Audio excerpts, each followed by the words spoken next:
Okay, we're live on YouTube and going live. All right, we're live.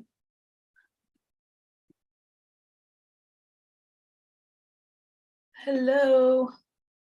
Welcome tonight. We're gonna give it a few minutes for the room to fill up. Hello, everyone. Give it just a moment. I'm going to put a link into the chat box for tonight's document.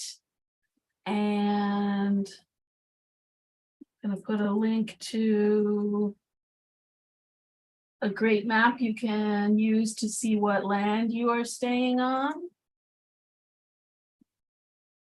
Welcome, everybody. We're going to give it just one more moment before we get started with library news and info.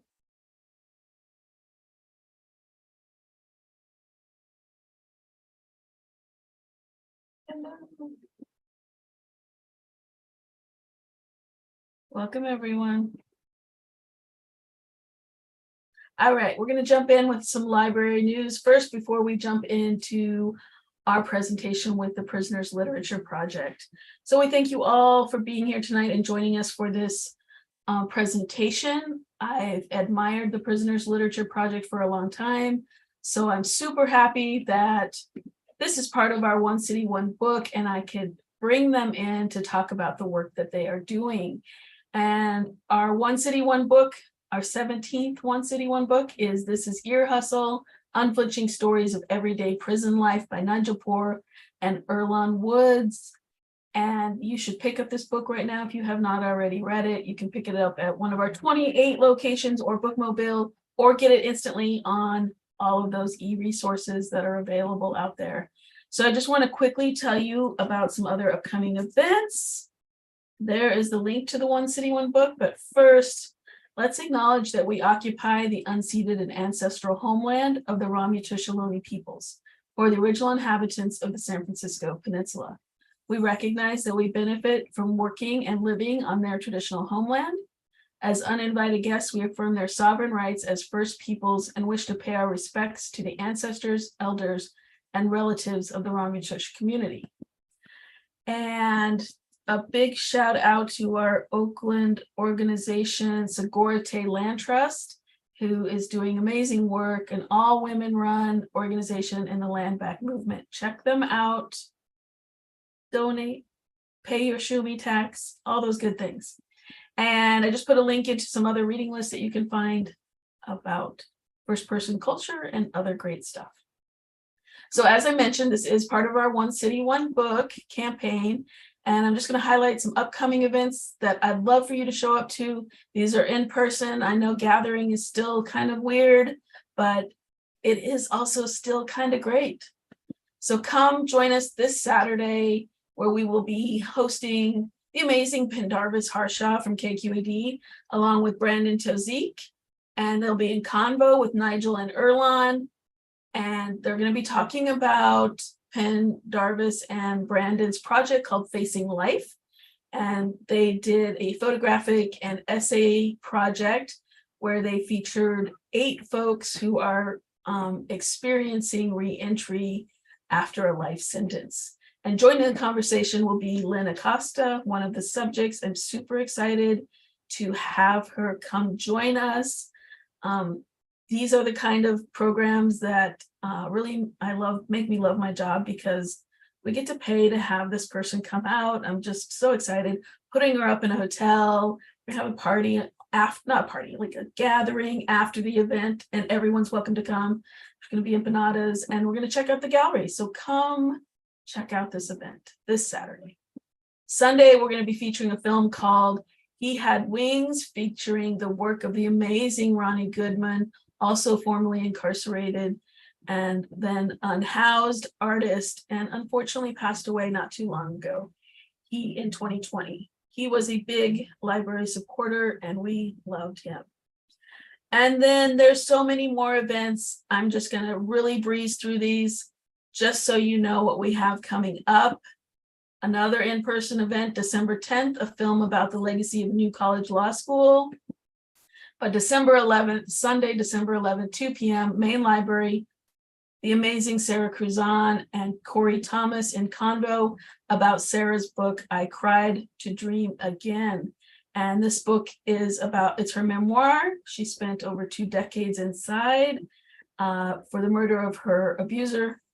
And she is amazing. Her book is amazing. She also is featured in 2 episodes of Ear Hustle. So scope those out. One is called Dirty Water, and Dirty Water actually comes up in the book too. So there's a really great connection. Check out the book. Please come here, Sarah. She's just power. And last 2 events. So please, we got a lot going on, but now let's hear about the Prisoners Literature Project. The Prisoners Literature Project is an all-inclusive, all-volunteer, grassroots nonprofit whose purpose is to encourage reading, the pursuit of knowledge, and self-determination among incarcerated folks. By sending free reading materials to those behind bars, PLP aims to foster learning and critical thinking and help prepare people to lead a successful life after incarceration. They believe that all people have a right to read. Well, we have the same mission. That's why I love them. So tonight from the PLP, we have Jamie, Britta, and Allie. And I'm going to stop sharing and turn it over. Hi, everyone. So we'll do a couple intros, and then we have a short presentation to share with y'all, and we'll have plenty of time for questions and answers at the end. But my name is Jamie Schechter. I use she, her pronouns, and I've been volunteering with the Prisoners Literature Project for about 8 years or so at this point. I do some of the behind the scenes work around event organizing, bookstore partnerships, and every now and again, I still get to go in and answer letters directly. I'll pass it to Britta because she's next on my screen.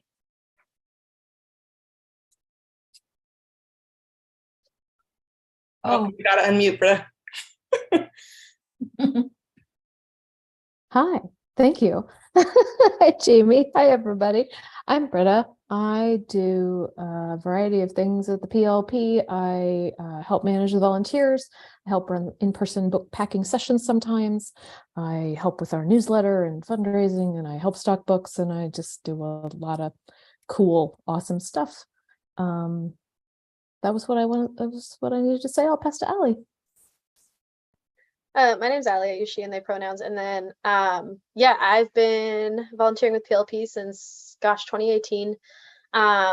Started off just kind of volunteering at sessions. And then shortly before the pandemic was like coordinating some sessions. And then during the pandemic, took on more responsibilities and like sorting our letters. And I'll get into like how we receive letters, where they're coming from, and kind of all things letters later in the presentation. But that's me.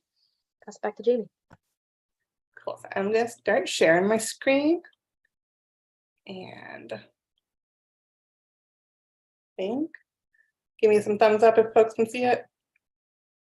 Great. Thank you, Allie. So thank you to the San Francisco Public Library for inviting us here. We're with the Prisoners Literature Project, and I'm glad I don't have to remember our entire mission because it was just read out.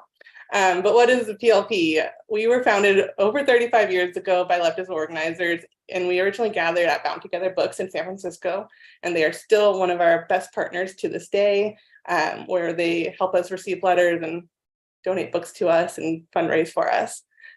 We're entirely volunteer operated. Everybody volunteering with the PLP believes that people have the right to read.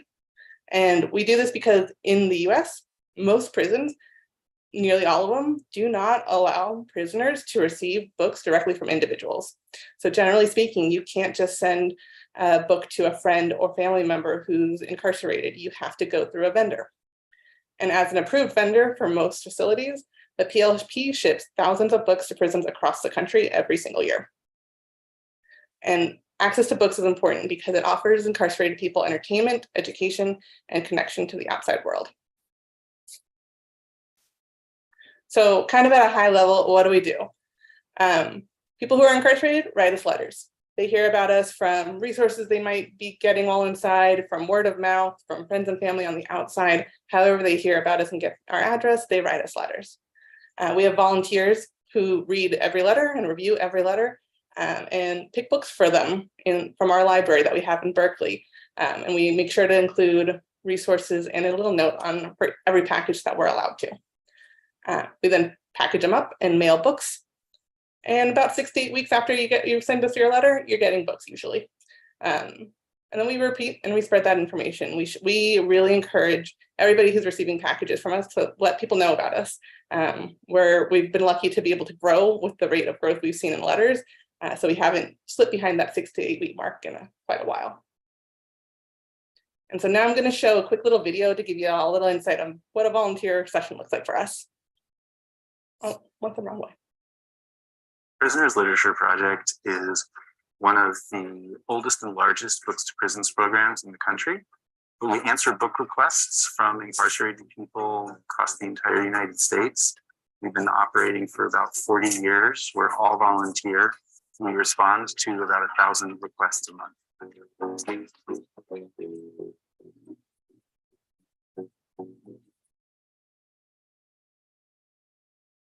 This great partnership with the independent bookstores. We will actually have a display in the bookstore. Would you like to buy this book for a prisoner? These are, high quality, usually new books that we have a hard time getting a hold of. And it's just been so incredibly successful. We get hundreds, thousands of books. For us as volunteer, the letters come in, and that's kind of where the process starts. Start by just picking up a letter and seeing what it says.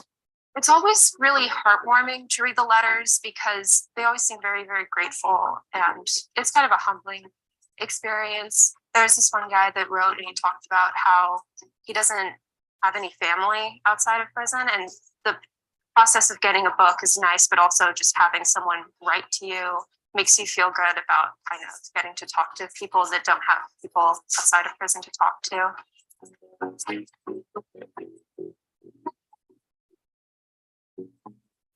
Your Prison Literature Project, thank you so much for the origami books and the coloring books. We appreciate everything you do for us. I'm writing you because I have one more request, and then that will be it for a few months. I'm having a difficult time learning how to draw, but I'm not giving up. So I really need a drawing book for beginners. We have books on how to learn to draw here in the room, and you would check the restrictions. We have information about all the restrictions for every facility across the United States. We pick up the books from here in the book room, and then we write a little note. Sometimes that's the only mail they're going to receive for who knows how long. And then we, pack it up and send it out. Behind the scenes, lots of other volunteer work happening to get the books here, to solicit donations, to source books from people and places all around the country to help us do the work that we do.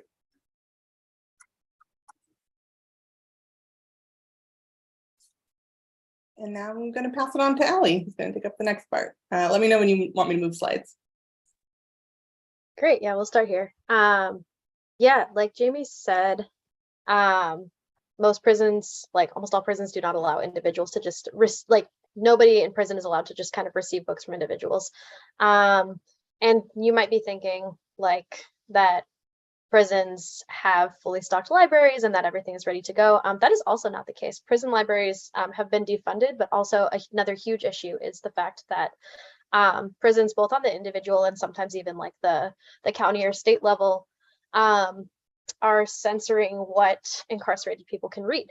And so there have been a lot of kind of just like moments where this comes up in the news or where it's touched upon, like kind of mass book bans in prisons across the US. Like this article on the left that we have a screenshot of is from 2020 and kind of talks about what was happening in Illinois. And eventually censorship got passed to like a central committee so that no one prison could decide what books got banned. But overall, like a lot of the time you see disproportionately, it's books that are talking about things like race or things like class or incarceration, or books that are touching on the issues that a lot of incarcerated people have experienced or like have lived experience with.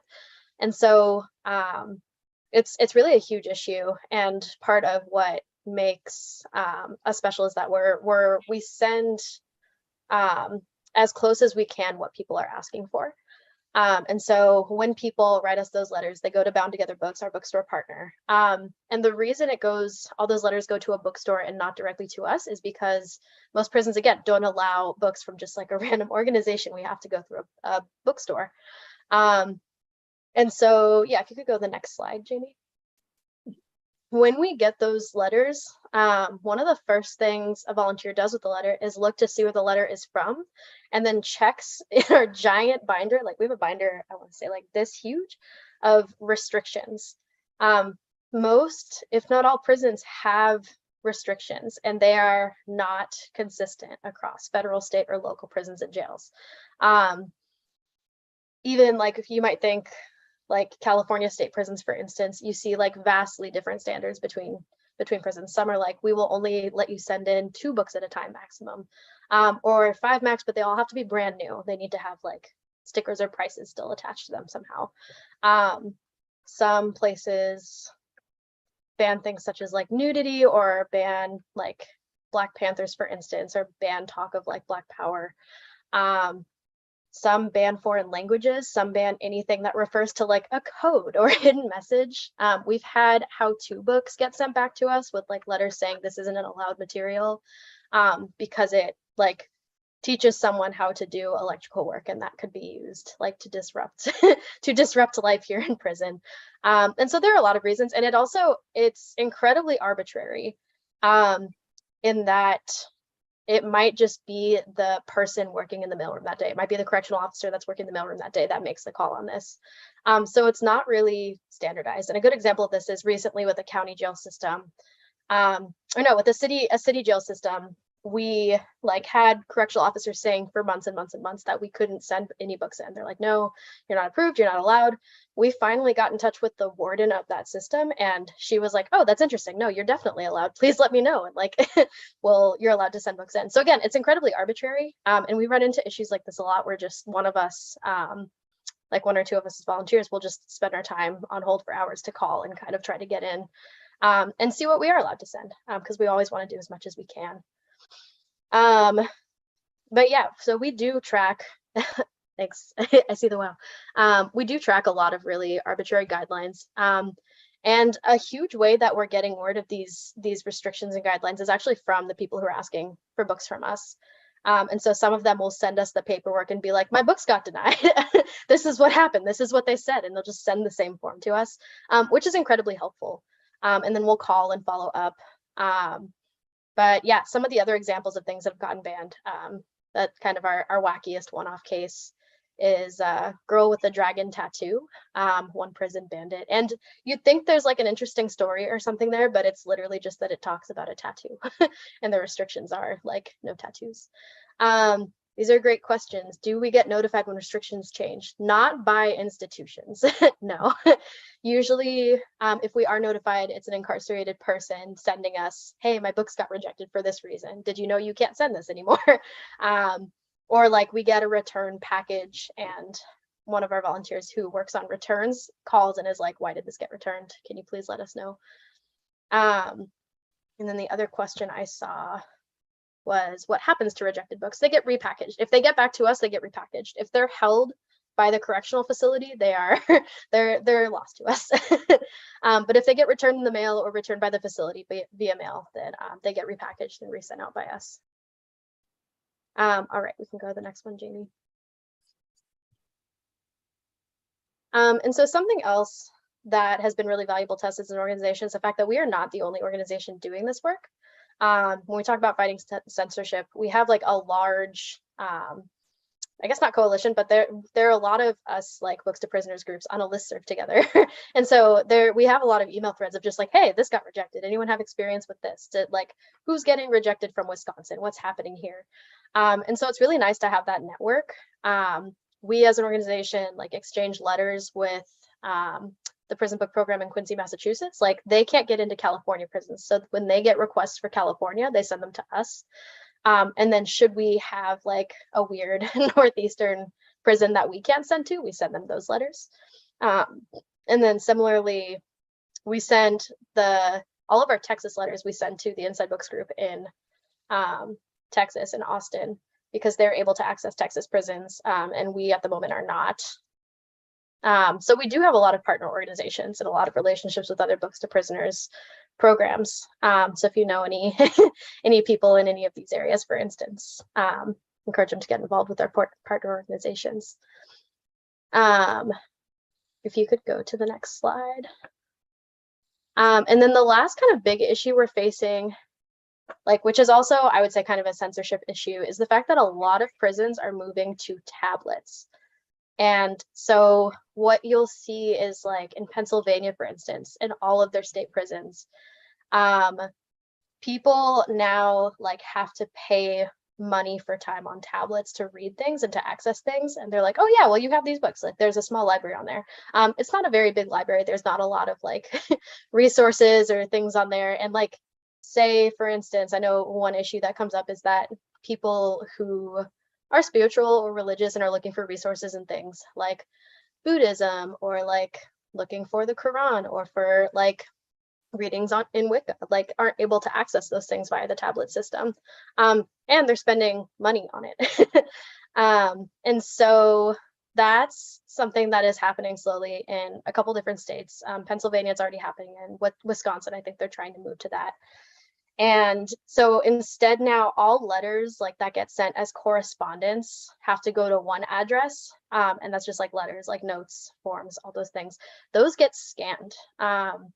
People in those prisons affected by this do not like get their loved ones' letters, for instance, or do not get like the physical paper. They are only getting a scan of it. And so when we send our like invoices and write a little note on the back, sometimes we're not sure if the note gets in, like, we're not sure if the invoice makes it to the person. We still write the note and we hope for the best. And then the physical books we send go to a separate address. And so these states, like, the way we do them, we separate them out from the general pile so that there's no confusion, and we're able to kind of offer the same quality of service in like for those states as well, but making sure everything's getting to the right address. Everyone's really clear on like which of the two addresses they're sending to.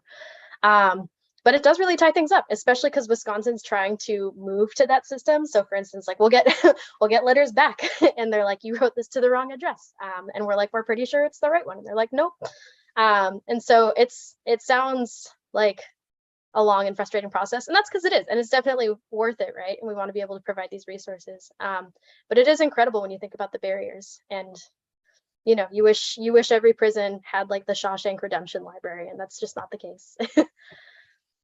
I believe that's it for my slides, so I'm going to pass it to Britta. Thanks, Ellie. My slide is about why we send books to incarcerated people. And one thing that I'm going to focus on is how we know that we get books to folks, because they write back and they send us beautiful artwork and really evocative thank you letters. You know, there are a lot of us behind the scenes doing various things. And we sort of mentioned this a little bit earlier, but we all do this for the same reason, even if we come from super different backgrounds or maybe have like slightly different politics. Like, we just really think that everybody has the right to read, and that makes sense to a lot of people, and that really that brings a lot of really cool people together to do this. So when we do this, as we've been doing this for so long, we get this really great feedback from folks who get our books, who get our notes. You know, we hear from a lot of people that we send books to. You know, sometimes it's the only mail that they get that's handwritten. And I know that's mentioned in the video, but I really think it's important to touch on it a lot, because sometimes they'll send us sort of general thank yous, and sometimes they'll write back to individual folks that have written to them and say, you know, you really nailed it. You picked out great books for me. Thank you. Like, this is meaningful. And I didn't actually know that when I first got involved. So it was kind of a surprise the first time I got a letter back. Like, it was shocking. It's still shocking. You know, someone takes the time to write me back and say like, thank you. And it's just really cool. You know, sometimes at our book packing sessions that we have in person, we will, or at least I don't know if everybody does this, but I do this. We get like a really cool thank you letter during the session that comes up in the pile. And we'll just read it. You know, like, just everybody just like, hey, I got this really great feedback from somebody. We sent them something really good. You know, and it just kind of keeps everybody in the headspace of like, this is why we're doing what we're doing. So you can see some of the artwork here. There's more on our website. prisonlit.org. You should feel free to check it out. We post new stuff all the time there and on social media. So I will request the next slide, Jamie. Thank you. So how can you get involved? Well, there are lots of ways. You can, if you know folks who are incarcerated, you can tell them about us. If we are not one of the organizations that can send to them, we can still give them information about the other organizations. But there's a little drop-down menu on our website on prisonlit.org, and it says request books, I believe. And there's a handout you can mail. You can also hand copy down the directions from there. It's pretty well laid out in terms of like what has to happen, that they write to a specific address. There's a little bit of a time lag that Jamie mentioned, and then look at some books. That's it. It's pretty simple.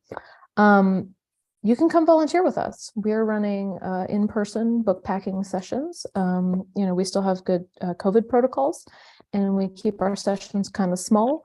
And it's a time to work together with other folks. And often it's really cool because, again, like a lot of us come from really, really different backgrounds, and we have different understandings of books and literature. And so you get a letter that maybe you're not super familiar with, maybe you're not somebody who reads a lot of thrillers. And the person who's written it is like, I really want these types of crime books. Somebody else in the room is going to know.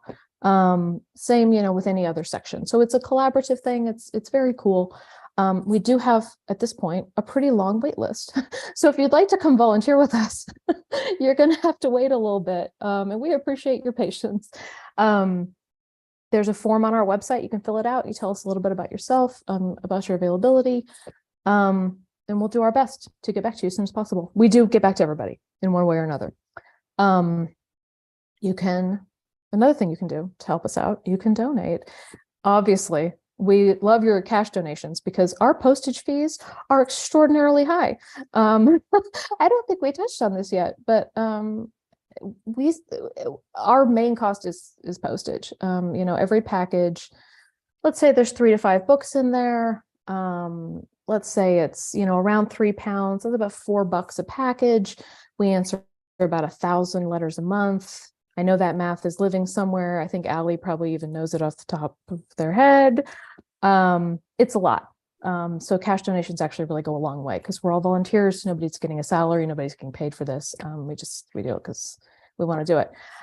Someone asked, you can also donate books. We should come back to that at the end. I think that's a nice little side item to pick up at the end. But another way that you can donate books is that you can go to our online wish lists and you can buy them directly for us. Those are also linked on our website. A few of our bookstore partners also have in-store displays, and this is one way that folks sometimes come into volunteering with us, is that they see a PLP display and this just clicks and they get it and they come and they start packing books too. You can follow us on social media, which I know everybody says. In our case, that means that occasionally you can find out when some of us might show up in person somewhere at a book festival, maybe a talk like this. You can find out what books we're sending out, what's in demand. You can see some of those thank you letters. We try to post those. Just even if you're just kind of like casually curious and you want to just like keep it on your radar. You can also keep learning about the US legal system. And I feel like the thing to say here is one way into that is to read the Ear Hustle book, which is great. And I know a lot of people have come like sort of into understanding these things more through that. I mean, people at PLP have had that experience. And the book's really great. So if you haven't read it yet, there's a lot of copies floating around right now. It's pretty good time to grab one. What else do we have? Jamie, do I have another slide? Mm-hmm. Some of the same stuff. Those are some of our bookstore partners that have the nice in-store displays for us or run the online wish lists. There's some of our social media handles. And I think we went really quickly, but now we have a lot of time for questions. And thanks Anissa for keeping us all dialed in behind the screen. I'm going to open this little chat and see what folks have been saying because I've just been talking. And I'll go ahead and stop sharing so we can kind of see each other. I think Jean O had a question about children's books. Mm. If anyone wants to take that one. Oh. Do we send children's books or books to people who are learning to read?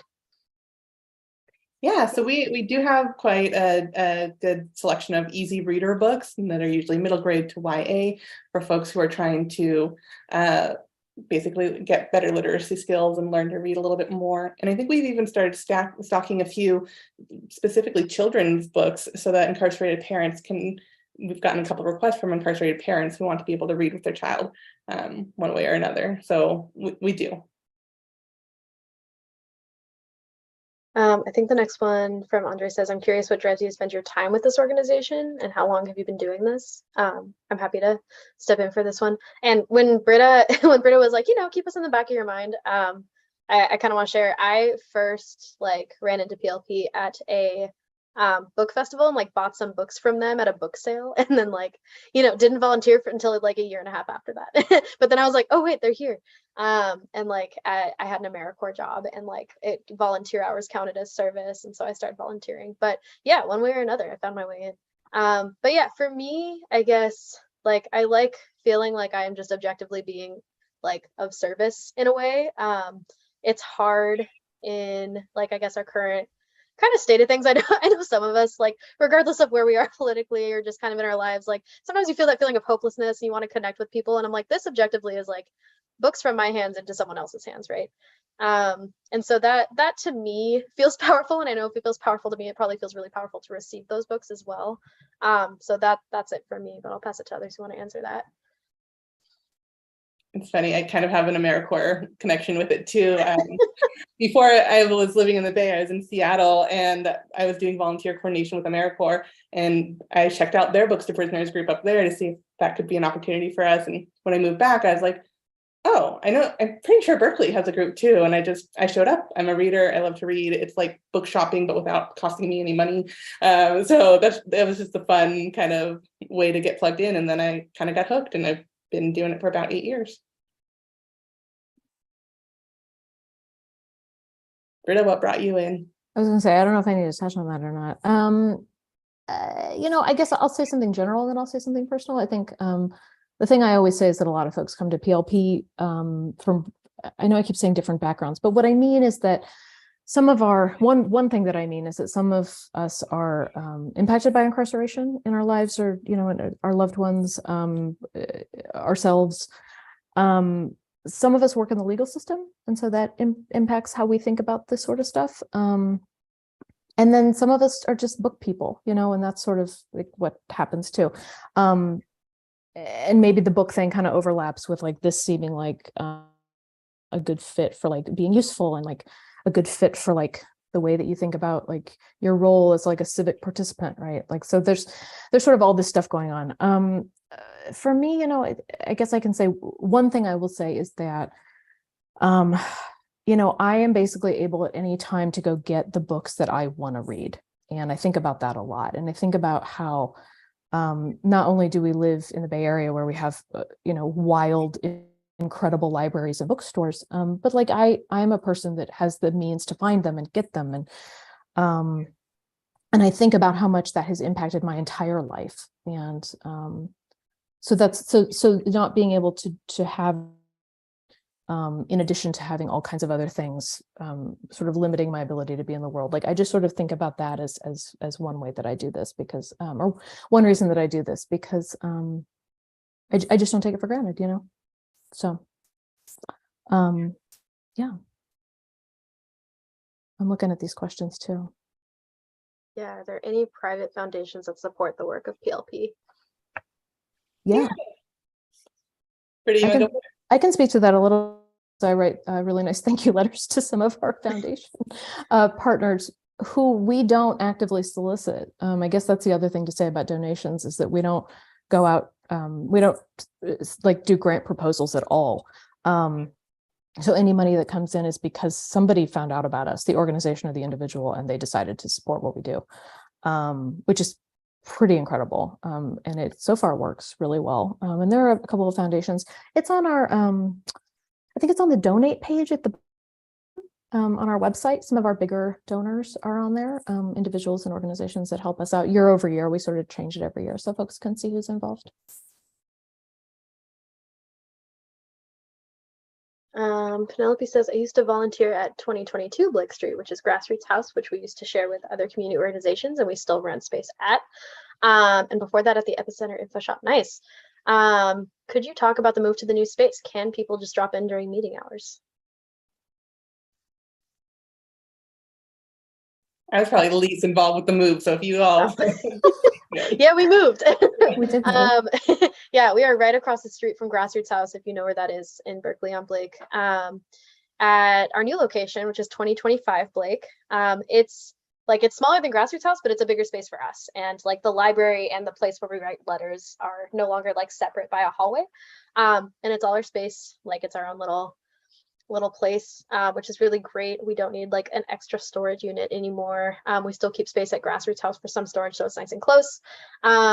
If you were to like drop in during session hours, you could totally like walk by. We've got some stuff up in the windows, like come and say hi, as long as you are masked. But in terms of like joining to volunteer, we don't do drop-ins anymore. It's sign up only, because we have like a volunteer database, and especially just with like how many people want to volunteer, and still kind of trying to maintain COVID safety for folks. We are doing signups online. Next question. I assume you send books to women's and men's prisons. Yes. We also like sometimes, I guess, like we send to anything where people are incarcerated, like even at the smallest county level, where sometimes we have like a deputy writing in and being like, there are no books here and people are bored and we are on lockdown. Like, is there any way you could say, like, people are asking for these types of books? We've also sent to like immigrant detention centers as well, right? Yeah, I believe so. Yeah. Like, I think, I could be wrong. I think we sent to like Adelanto, which was in the news a couple years ago. Yeah, I think so. Hannah asks us if there are any book club or discussion groups guided by the volunteers. And I would like to say that there are not, but that is an aspiration of some of us. We just are doing a lot of other stuff and haven't really ever put that together. So we do have a couple folks who volunteer in prison separately from the PLP, and we've got folks who are prison librarians, folks who teach classes and do things like book clubs. So there's a lot of great overlap between librarians and our work and teachers and our work. And I'll also say there are some people who write in, and in their request, they're like, hey, we're forming a book club. Could we possibly like, and they ask for like a pretty easy to get a hold of book. They're like, hey, can we get a copy of this? Or like, can we get 10 copies of Frankenstein? And like, we usually like, we elevate it to like an email thread, but then we call that like a special request. And then whichever kind of coordinator wants to take it upon themselves to like order that, we just kind of like build that into the budget to do some requests like that. Sometimes we also get like requests for very specific skills and we don't have those readily available. I know back in the day, we used to have like a lot less selection of languages, but then if someone was like, I'm trying to learn like Tagalog or Arabic or something, we like would make an effort to go like and get a book that would serve them if we didn't have it. Let's see. Can people in isolation be allowed books? Are the guidelines the same as for people who aren't isolated? Like with all guidelines at prisons, it depends.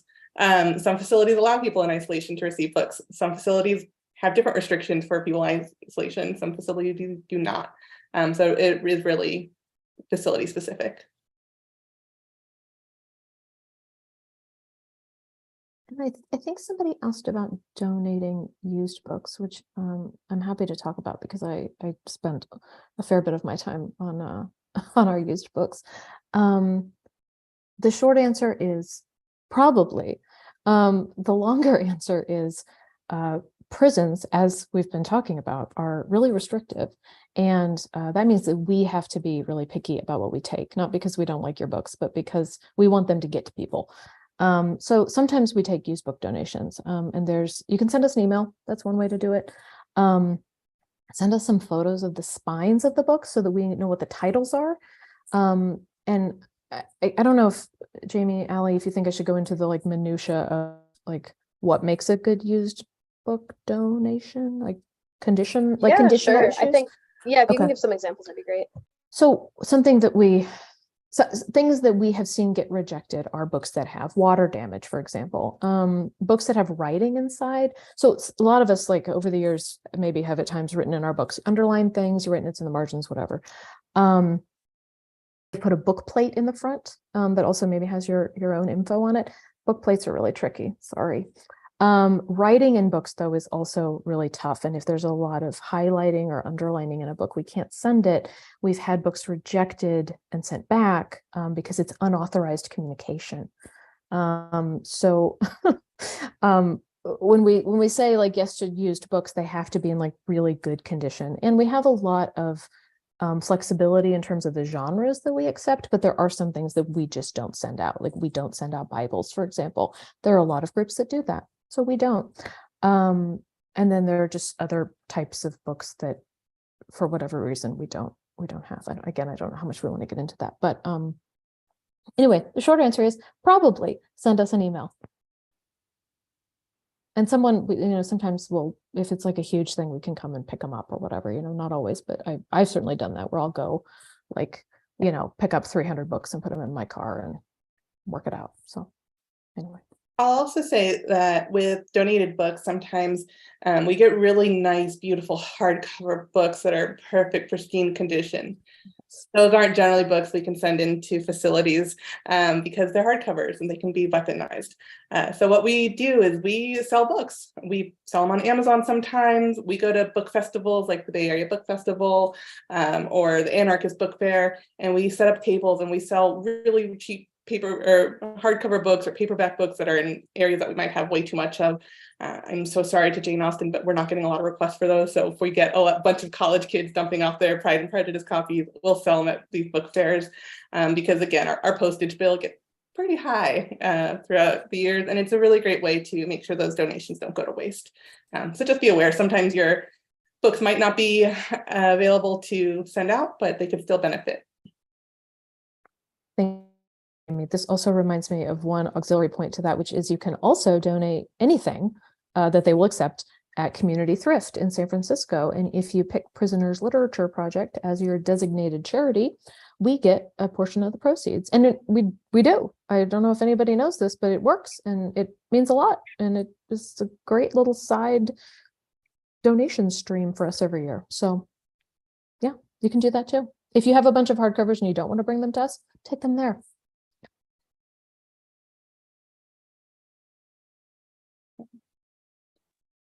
Andre asked, what is the most often requested title and what are you reading at the moment? I'm gonna say what I think it is, and then Jamie and Britta can correct me if they have another one. Dictionaries. A lot of people want dictionaries. A lot of people want to like better their reading comprehension skills. Dictionaries and thesauruses. Just to kind of like, I guess, like as an educational kind of measure for a lot of people, or just like to have so they can understand other things. I also imagine like a lot of people don't say why they need the dictionary. It's usually a very brief note that's like, please send me a dictionary. But I imagine for some people it's also understanding their own court case. We also get asked for a lot of like legal primers and like, can you send me a law dictionary, which we don't get very many of, and they're like expensive and hard to come by in paperback usually. So that's a big deal. People also ask for almanacs sometimes, is another one of my favorite kind of types of requests. And what are you reading at the moment, Allie? I just finished Kitchen by Banana Yoshimoto, which was delightful. Very like happy, hopeful, even though it talks about sad things. And right now I just started The Mysteries of Pittsburgh by Michael Chabon, who is a Berkeley local. Dictionaries are definitely #1 request. And other popular books that we get, business type books, not necessarily how to get a job, but how to, run a business, investments, real estate, those sorts of things. Because folks who come out of prison generally have a harder time getting a job. So we see a lot of interest in how to be your own boss, how to get your own income stream without having to pass background check necessarily. Mayan, Aztec, Native American, Indigenous histories, those can be really popular choices and hard to find sometimes. Graphic novels are another one, really popular, really high demand and hard to hard to suss through donations, but we have a really great partnership with a comic shop in Oakland called Cape and Cowl. They've been helping us really fill up our graphic novel section. And I'm currently in the middle of an audiobook of Sarah McLean's romance novel called Bombshell, and it is great for all those readers interested. Britta, what's on your nightstand right now? Oh, wow. It gets really intense, and I also compartmentalize really hard, so I forget once it's gone. But I just finished a really beautiful novel by Andrew Holleran. It's an older one, but just a beautiful classic, lovely, sad, gorgeous tale.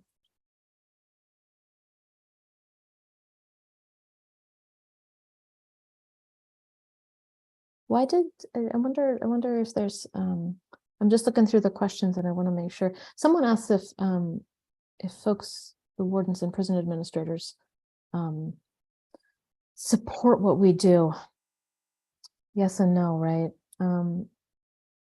Allie, you might want to say more about that. Not to put you on the spot, but I know that you mentioned it earlier a little bit, like sometimes you've spent more time on the phone than like yeah, full disclosure, I've done absolutely like 0 of those phone calls. I think it's mainly the people who are getting returns. The only returns I get are the letter returns, which make me feel really sad, because usually, so if we can't send to someone, like we are not allowed into their institution, we will send a note saying, sorry, we can't send to you. Like, if you think this is an error, like send us some paper, like send us proof that we can send to you. And we'll like, if it's a prior approval form or something, like an approval form that they need to get from a correctional officer or whoever's in charge, to let us send them books, like send that back.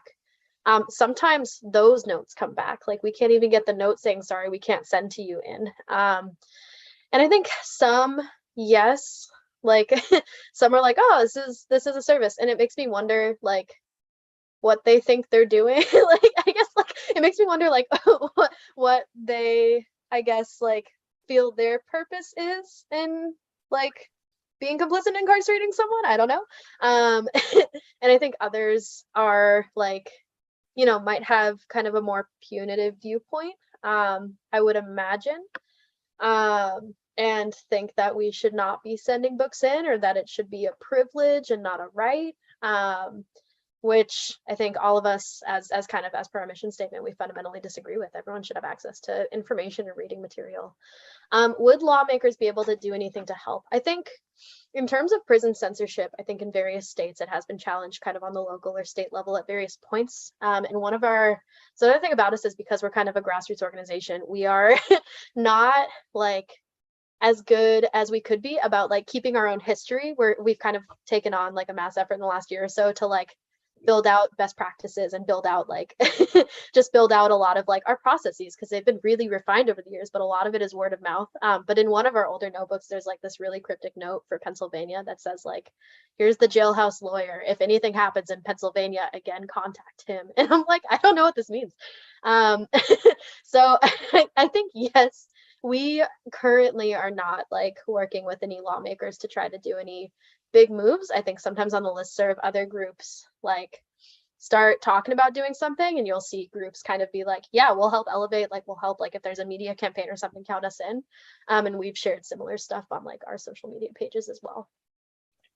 I think sometimes we interestingly find allies in chaplains and prison librarians, which has been kind of a hard thing for us, because we aren't taking the place of the government by filling libraries in prison. That's not our work.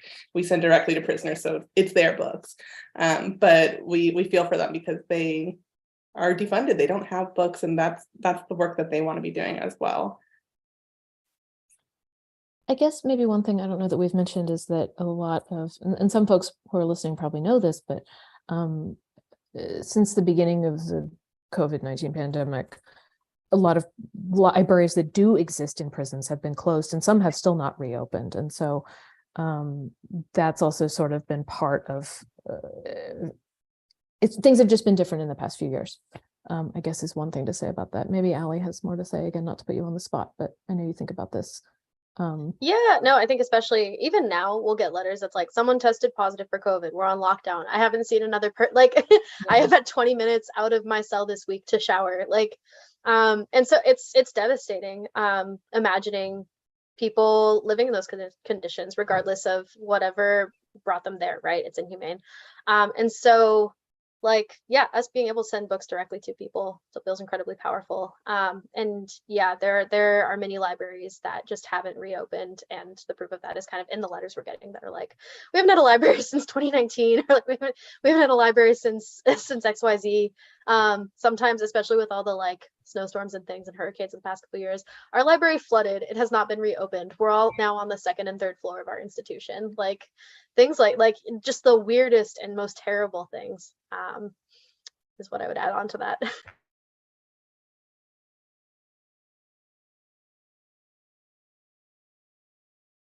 Oh, Jean, excellent question. Have you heard anything about prisoners sharing your books with each other? Yeah, anyone want to touch on that? Yeah, we do hear that. And a lot of times when folks are writing their initial letter, even they'll say, you know, when I'm done with this, I'll share it with my cellmate or I'll share it on my blog. And that's really, really, really great to hear. And for others, those are their books, they're treasures, so they keep them too. And both are great. As long as they're sharing our information, we're happy. I don't see these very often, but over time, I've seen a few specific requests from folks who've lost their books somehow, or they've been taken from them, and they were in the middle of something, right? Like, again, this sort of goes back to what I said earlier. It's like I can just read the book I want when I want, right? And so, you know, somebody's cell got flipped, or their stuff got quarantined, they got moved, their stuff got taken, you know what, like stuff happens, and it's really out of their control, and they just wanted to finish the book they were reading. So sometimes we get very specific requests. We ask folks to write in and tell us sort of like genres and topics and things, because, you know, our books are donated mostly, and we certainly can't guarantee any titles, but you know, sometimes we'll get one where it's just like, this was my book and I need to finish it, or I need to be able to refer to it again, right? Again, it's like, that's your stuff. So one of the most satisfying feelings is when you get a letter that has specific titles and you find it in the library. It's amazing. yes. One of the other things I like is like we've had kind of just some anecdotal like fun stories about people who share information. Like I know, I forget where it was, someone emailed about this, but apparently one person wrote back and was like, I found your address for books etched into the wall of my cell block. So here I am writing you. And then someone else, one time I was sorting letters and there was like a fat stack of letters from Mule Creek State Prison in Ione, California. And one of those letters, someone was like, I put up your information on the bulletin board. I hope you don't mind. And like, we got so many requests from them. I was like, cool, everyone in Mule Creek is getting books from us. Incredible. Best of luck in the mailroom, I suppose. Do you know of any other publications or magazines besides The Sun that offer free subscriptions to incarcerated individuals? I personally do not. Do either of you? So the Jailhouse like lawyers handbook, oh, I'm butchering the title. They if you can request a copy if you're incarcerated, and they'll send you one for free. Park will Prisoners Advocacy Resource, something with a C, connection community. Park, they will also send you a resource guide for free, and they've got tons of resources for other prisoners literature groups, or legal help, or letter writing, those sorts of things.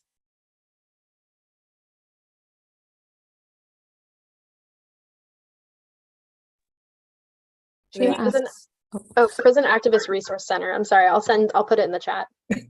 Go on. Jamie, go ahead if you want to read it. Yeah, the next question is, what about books on health and health conditions? Yep, we get those too. Specific health conditions, I think less commonly, but often focus on exercise, or, you know, being overall wellness, and sometimes diet or nutrition. Sometimes we get really specific ones of like, I want to know about arthritis, and occasionally we'll have books in there to fill. Yeah, we every once in a while get requests from someone who's like, they told me I have this medical condition, or like I'm going through this and I might be having surgery for this. Do you have any reading on it? And sometimes we do have like medical dictionaries or things. And I know other folks have used like our resources to like advocate for their own healthcare from within. So it feels nice to be able to provide support in the most basic of ways, I guess, for that. Allie, you mentioning kind of the stack of Mule Creek letters reminds me that people sending us letters is actually a really big investment on their time, on their end of their resources. It can be really expensive for folks to send us a letter, get the paper, get a stamp. And so sometimes we'll get one envelope where they've pulled their letters and they've shoved them all in there, and we'll get 10 requests in an envelope. And so that's why we really take it seriously when we hunt down packages and we try and reroute them and all of that, because we know how much of their resources it's actually taking to get a letter out to us. Yeah, Sometimes- some people share envelopes too. Were you gonna say that, Britta? Well, I was gonna use a specific example of one that I was thinking of, that I got a thank you letter one time, and sometimes people talk about it in their requests too, right? Where it's like, this is what I had to do to write to you. Like folks will tell us, and I think it's really important that, like, you know, we don't all see all the same stuff all the time, right? Like some of us are not even in the library all that often. It just totally depends on schedules and what we do. And but it came back because I had sent the book package out, so it came to me, but it came to everybody, right?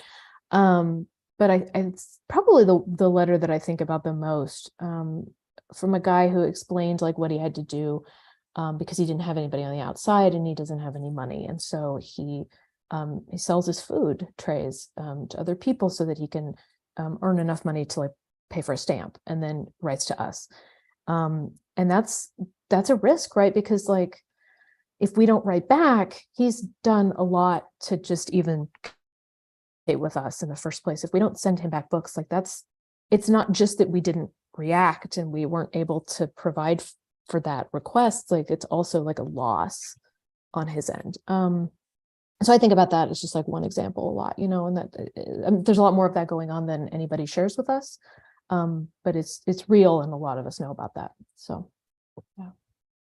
Yeah, And we- sometimes people gift us stamps too. Like incarcerated people will send us stamps as a thank you, or as like a here, like which is really powerful, especially knowing how much kind of money or work goes into acquiring stamps, or having stamps on your commissary book. Were you gonna say the same thing, Jamie? I was absolutely going to say that. We've also had folks who, once they get out, they come volunteer with us, and that's really incredible. And we're definitely looking to keep those voices in the room and make sure that folks who have those direct experiences are in there with us, and not just people we're doing a service for.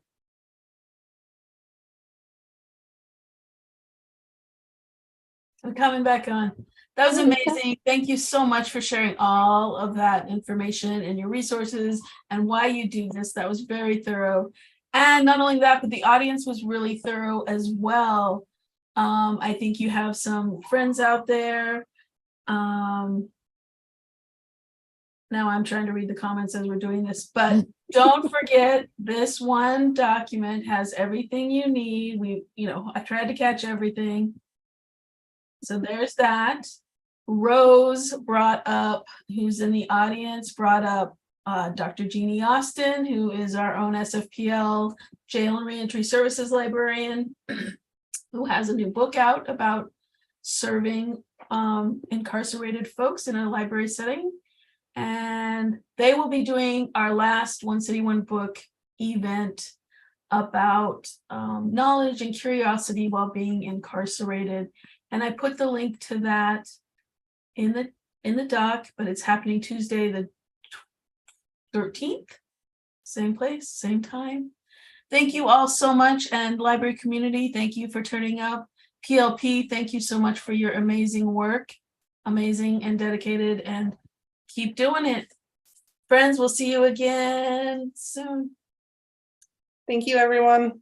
Thanks, guys. Thanks a lot. Thanks, y'all. We got a way more than 50%. Bye, everybody.